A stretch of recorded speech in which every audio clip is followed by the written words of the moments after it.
आपने उस शेख चिल्ली की कहानी सुनी है। शेख चिल्ली अपनी यादों में एक ऐसा मूर्ख कैरेक्टर है, व्यक्तित्व है, जो जिस डाली को काट रहा था उसी डाली को आगे से बैठा था और पिछली तरफ से वो तने की तरफ से उसको काट रहा था। तो लोग उसको समझाते थे, अरे मूर्ख, जब ये डाली टूटेगी तो डाली के साथ नीचे गिरेगा। लेकिन वो किसी की नहीं सुनता था, वो अपने पैरों पे कुल्हाड़ी मारता था और उस डाली से वो गिर गया। फिर वो काम वो कर नहीं पा रहा था, इसलिए उसने फिर कुम्हार का काम चालू कर दिया। अभी कुम्हार का काम चालू करने के बाद उसने हफ्तों मेहनत करके बहुत सारे मटके बनाए, घड़े बनाए और इतनी मेहनत की, दिन रात मेहनत की, थक गया। अभी तक उसकी शादी नहीं हुई थी, थक कर सो गया। सोने के बाद उसको सपने आए, जैसे सबको आते हैं। जब हम कुछ योजनाएं बनाते हैं तो वो योजनाएं हमारे सपने में पूरी हो जाती, वास्तव में होती नहीं होती है पता नहीं, लेकिन सपने में तो पूरी हो जाती और समाधान कर जाती। तो वो भी ऐसे सो गया और उसको सपना आ गया। सपने में उसकी शादी हो गई। शादी के बाद आपको पता है सिनेमा में और सपनों में बहुत तेज़ी से समय जाता है। शादी हो गई, उसका जीवन शुरू हो गया, सांसारिक जीवन शुरू हो गया।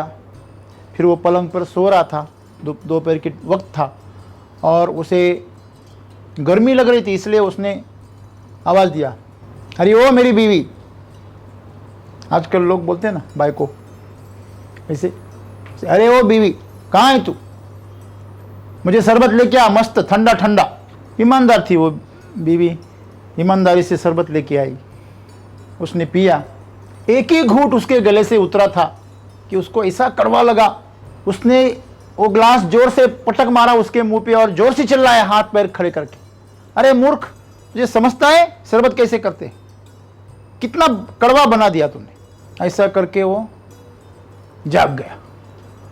उसके आजू बाजू में धड़ाम धड़ाम की बड़ी बड़ी आवाज आने लगी। जब वो जाग गया तो फिर उसने आजू बाजू देखा, सब जो मटके थे वो मिट्टी के ढेर में बदल चुके थे। उसके हफ्तों के जो काम था वो पूरा खत्म हो चुका था और वो सपने में योजनाएं बना रहा था।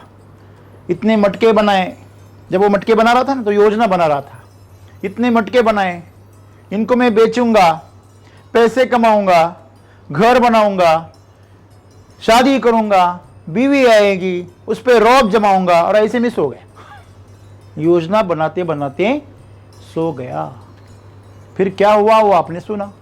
तो हम सब उस शेख चिल्ली की जब कहानी सुनते हैं तो हमें क्या आती है, उसी मूर्खता पर हंसी आती है। लेकिन दोस्तों हमारे अंदर, सबके अंदर एक शेख चिल्ली बैठा है जिसका नाम है मन। वो हमेशा योजनाएं बनाता है। हाँ, मैं स्कूल पढ़ूंगा, अच्छे मार्क्स लाऊंगा, फिर नौकरी मिलेंगी, बहुत पगार आएंगी, फिर मैं शादी करूंगा, फिर बच्चे पैदा वगैरह वगैरह चालू रहता है।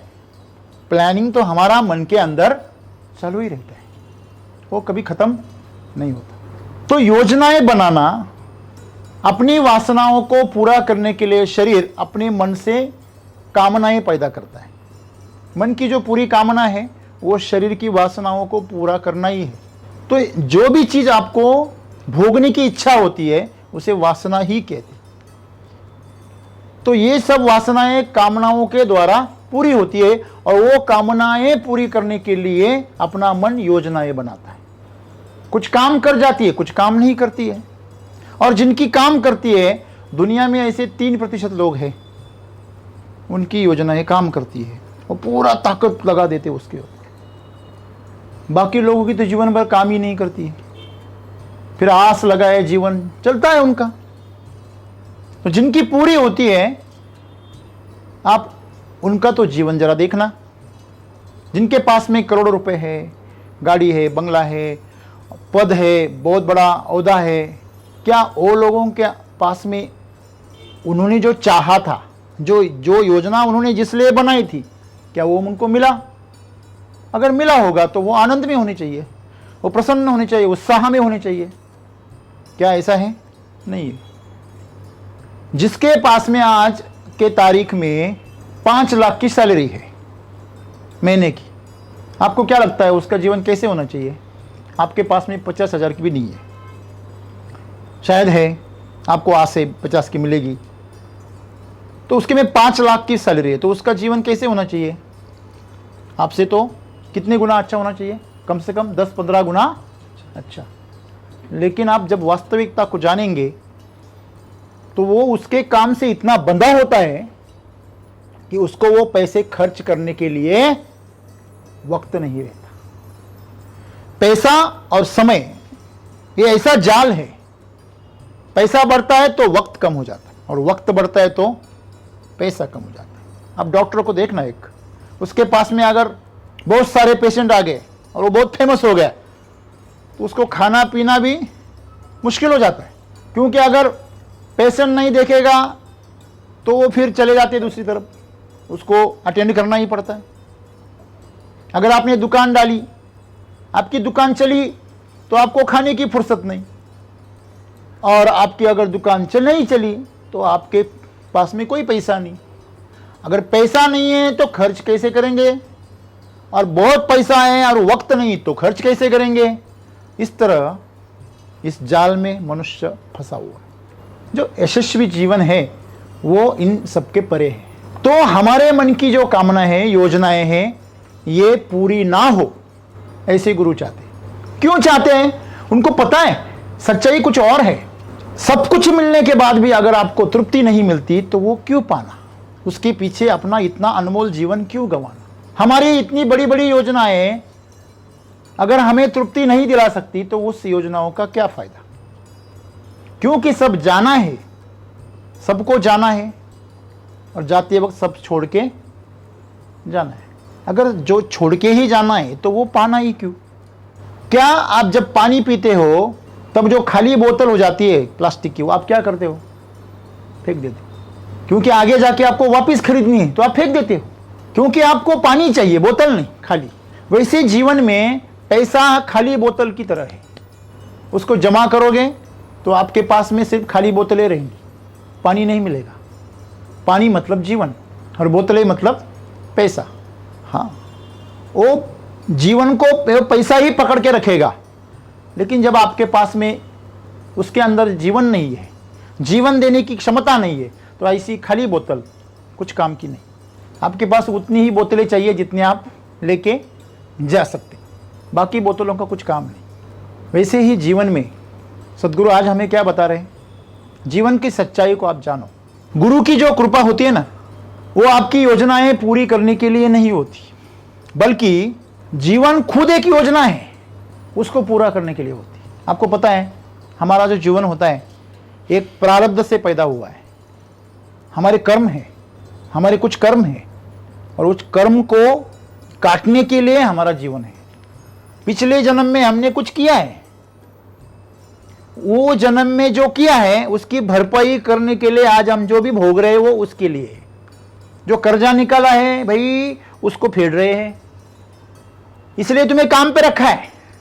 किसी ने आप अगर किसी से आपने कर्जा ले, पिछली आप सोचे, आपको जब लोग पहले ऐसा हुआ करता था कि किसी जमींदार के यहाँ, अमीर के यहाँ लोग मजदूरी करते थे तो उनसे एडवांस लेते थे साल का, तो जो कर्जा लेते थे उसको फेडने के लिए वहां काम करते थे। जब कर्जा चुक जाता था तो वहां से उनकी मुक्ति हो जाती थी। लेकिन दुर्भाग्य देखिए, पहला कर्जा खत्म ही नहीं हो रहा तो दूसरा निकल रहा है। तो यही जीवन है। तो प्रारब्ध कर्म जो है उसको जब काटेंगे आप पूरी तरह तो आपकी मुक्ति हो जाएगी, लेकिन ऐसा वक्त ही नहीं आता। तो आप जो सोच रहे हैं कि हम प्लानिंग बना रहे हैं, तो आप क्या कर रहे हैं? उस कर्म को वापिस बुन रहे हैं, आप उस चक्रव्यूह में फंस रहे हैं। लोग अभी सुख और दुख के चक्रव्यूह में फंसे हुए हैं। तो सद्गुरु क्या कह रहे हैं कि आपको जानना बहुत जरूरी है। पहले तो गुरु को ढूंढो, गुरु को पहचानो। अभी जो गुरु है कैसे पहचाने? सच्चा गुरु जो होता है वो आपको कभी पसंद नहीं आएगा, क्योंकि वो आपकी वो योजनाओं को काटेगा। आप गुरु के पास जाना और उनको कहना, हे गुरुदेव मेरी नौकरी लग जाए। गुरुदेव बोलेंगे, अरे पागल, नौकरी करके क्या करेगा? लोगों की सेवा कर, समाज सेवा कर, तेरे और तेरे खाने पीने का पूरा इंतजाम हम करते हैं, रहने का इंतजाम करते, तुझे क्यों चाहिए नौकरी? तो शिष्य भाग जाता है वहां से, वापिस ऐसे ही गुरु का मुंह भी नहीं दिखता। ये कौन सा गुरु है यार, ये क्या सिखा रहा है मुझे? हाँ, मुझे शादी करनी है, बच्चे पैदा करने हैं, घर बनाना है, ऐसे करना है, वैसे नाम बनाना है, शोहरत करनी है, मेरा जो सरनेम है वो जग में गूंजना चाहिए। ऐसी ऐसी हमारी बचकानी योजनाएं होती है। तो गुरु जो होता है वो चाहता है कि आप सच्चाई का सामना करें। गुरु आपसे मेहनत करवाएगा, आपको फल नहीं देगा, आपसे साधना करवाएगा बेवजह। आपको ये सब चीजें ऐसी लगेंगी, ये क्या पागलपन है? हाँ, ये क्या गुरु होते हैं? सच्चे गुरु आपको पहचान में नहीं आएंगे, क्योंकि वो आपके मन के विरुद्ध आचरण करवाएंगे, आपके मन को दर्द दिलाएंगे, आपका मन परेशान हो जाएगा। देखो, जीवन में सबको क्या चाहिए?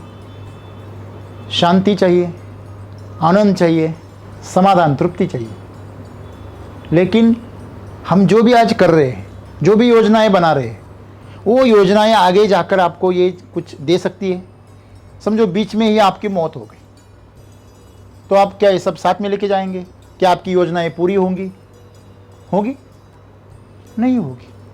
तो गुरु आपको आईना दिखाते, जो आप असल में हो वो दिखाते। आपको उसके आईने में मौत दिखती है, आप मरने वाले, और वही सच्चाई है। और मरने से पहले आपको मुक्त होना है। ये जो चक्र है कर्म का, उसको तोड़ना है, तभी आप ये जाल से बाहर निकलोगे, इस माया के मोह के जाल से बाहर निकलोगे। गुरु आपके लिए मोह माया के जाल में नीचे उतरता है, उसकी कोई इच्छा नहीं, उसको सब पता है। ये कागज के टुकड़े जिसे हम पैसे कहते हैं, वो कुछ काम के नहीं। ये प्रतिष्ठा जिससे आपका घमंड बढ़ता है, अहम बढ़ता है, वो आपको पागल बनाता है, आपको जीवन से दूर लेके जाता है, बोतलें इकट्ठे करवाता है, कोई काम का नहीं। तो जो गुरु होता है वो आपकी बातों को काटेगा, आपके दिल को कभी नहीं बहलाएगा। लेकिन जो शिक्षक होते हैं वो आपको इस भौतिक दुनिया में, सांसारिक दुनिया में भौतिक चीजें इकट्ठा करने के लिए आपको रास्ता दिखाएंगे। आप कैसे पैसे कमा सकते हैं, आप कैसे नौकरी पा सकते हैं, आप कैसे बिजनेस कर सकते हैं, आप कैसे ये सब साजो सामान जो आपको माया मोह के जाल में अच्छी तरह से बांध देगा, ये चीजें आप कैसे जमा कर सकते हो, ये कचरा जमा करने की पूरी सुविधाएं आपको शिक्षक देगा। पाखंडी गुरु भी ऐसे ही करते हैं, वो आपको आशीर्वाद देंगे, आपको बच्चे होंगे, आपको नौकरी मिलेंगी, आपका बिजनेस चलेगा, आपका भला होगा।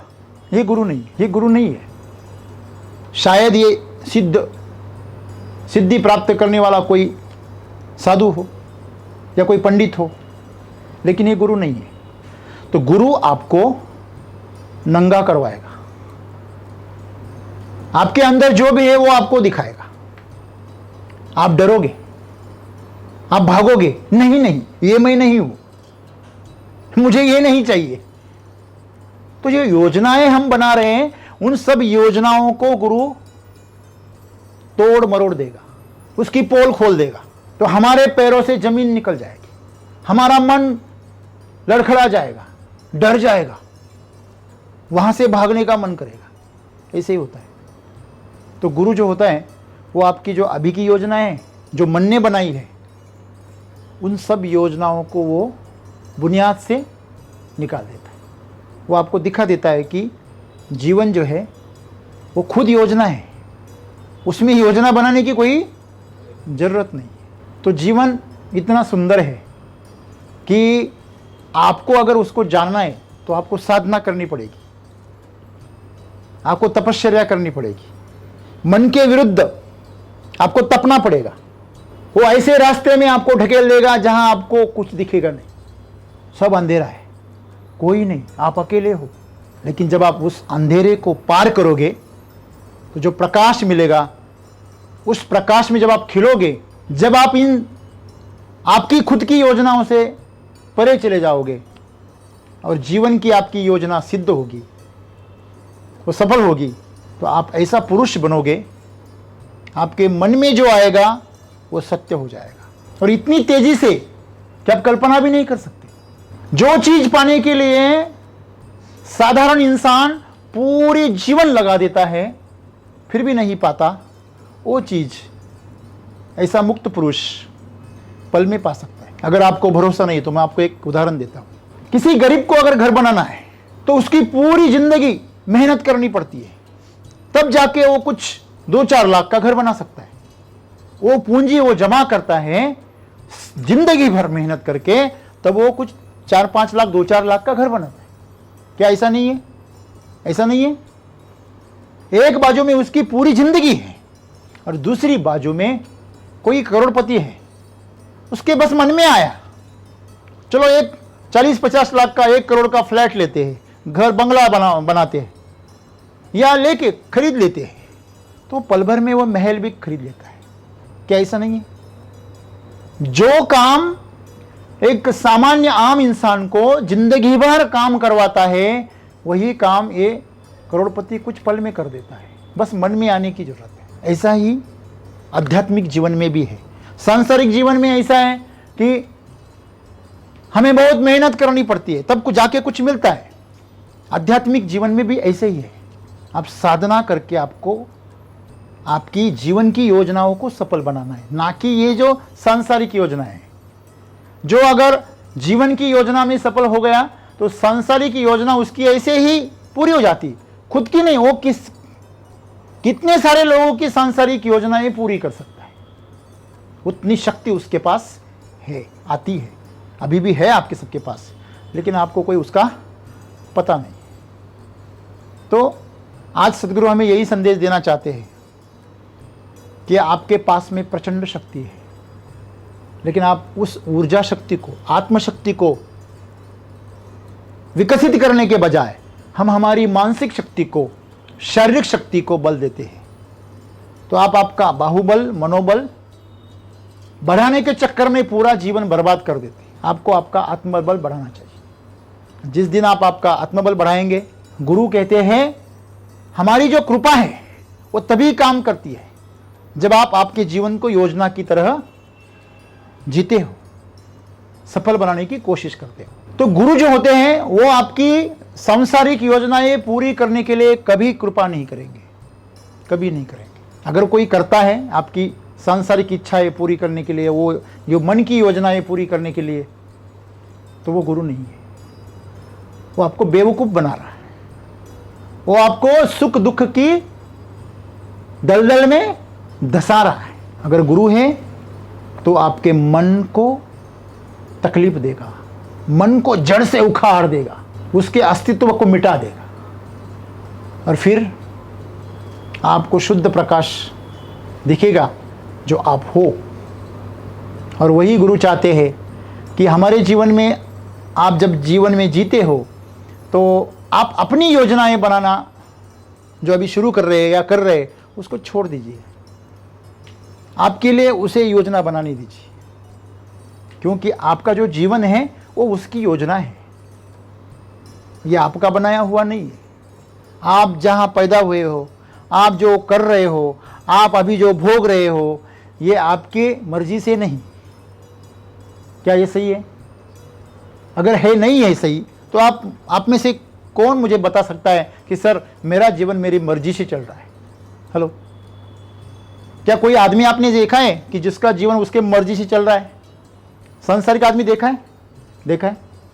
गरीब से लेकर करोड़पति के साथ कोई भी देखो, क्या उसका जीवन उसके मर्जी से चल रहा है? कल उसके जीवन में क्या घटित होगा उसे पता है? नहीं। सबसे असली बात, मौत, वो कभी भी आ सकती है। तो अगर मौत आपके हाथ में नहीं है तो कुछ भी आपके हाथ में नहीं है। अभी जो सांस चल रही है उसका भी कुछ पता नहीं है, कब निकल जाए वापिस ना आए। इसलिए जो आखिरी सांस लेंगे उसके पहले अपनी योजनाओं को बंद कर दीजिए और उसी योजनाओं को अमल में आने दीजिए। फिर देखिए जब गुरु की कृपा से योजनाएं काम करती है तो आपका जीवन सुंदर हो जाता है। तो गुरु को ढूंढिए और उसकी कृपा का पात्र बनिए। धन्यवाद।